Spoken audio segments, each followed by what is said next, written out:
eyes will be on Pittsburgh, Pennsylvania tonight. Look at that beautiful skyline. More than 100,000 people expected to show up tonight as NFL dreams become reality for 32 young men. Good Thursday morning. We've been waiting for this one for a long time. Greeny's getting ready for tonight's draft.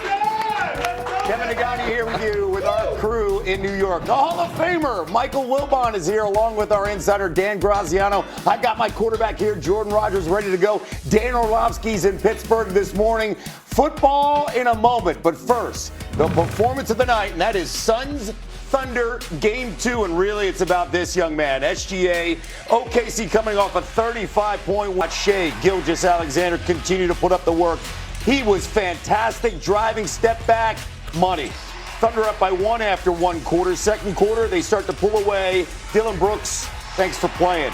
After the jumper, SGA points at Brooks. Yeah, this guy's on me, 37 points. Locker room with an aggravated left hamstring. He has not been healthy all season long. He would not return. Book gets called for a tech.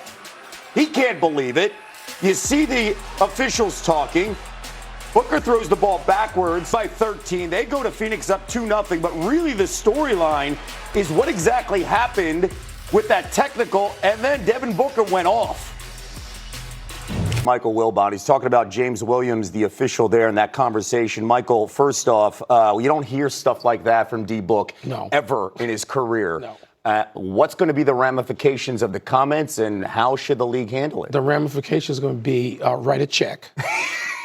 a sizable one. Yeah.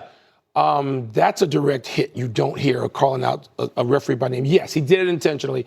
We're used to coaches doing this on off days historically, right? I mean, for decades, you'd have Phil Jackson and Pat Riley going at it, and Greg Popovich and Chuck Daly, and you'd have, all these coaches doing this intentionally. They take their fine. Who knows whether the team would pay it or not? But to have, first of all, it's a bad call. He's throwing the ball back in to save it so that it goes off an opposing player out of bounds. It's a bad call. He wasn't tossing a ball at him. But I don't know that the league is going to take that into account necessarily, because Devin's going to get hit. They all know the rules. I mean, you're going to have to deal with it. You can't specifically call out a referee in a news conference post-game. The emotional experience with Devin Booker is always flatline. So when he calls somebody out, all the attention and the conversation specifically is not about the Thunder. We will get to that right now with Jalen Williams going down. And again, I mentioned it before. He hasn't been healthy for most of the season. Only played 30-some games in the regular season. Yes, 23 minutes last night. Concern with this hamstring here lingering for a deep playoff run. Absolutely. We're talking about a guy who's an all-league level player. And even though they were just fine in the regular season, largely without him. I mean, he missed, 50 games essentially. You heard SGA refer to it, and he said, down the line, to do this, we're going to need him. And they will need him. But, hamstrings, we could be talking weeks. So what happens? This series, the Suns are not going to be able to do much. But in the next series coming up, I don't know. They're going to he could rest. They're going to get the Lakers. Yep. It looks like.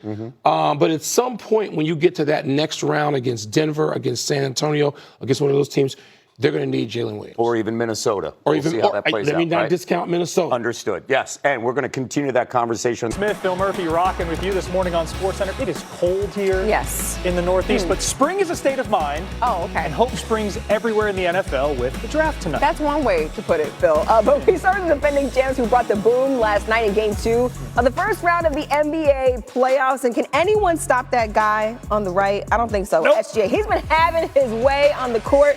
Like he's at Burger King, y'all, okay? No one can stop him. Early first quarter, SGA drives inside, falls right here, and as he braces, look at how his left hand bends backwards. That does not look good.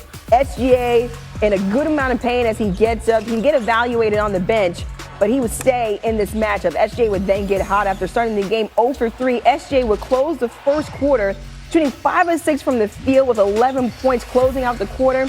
Thunder would be up by 1 just after that first quarter. This is where things get interesting. Second quarter now, SGA makes the pull-up over Dylan Brooks.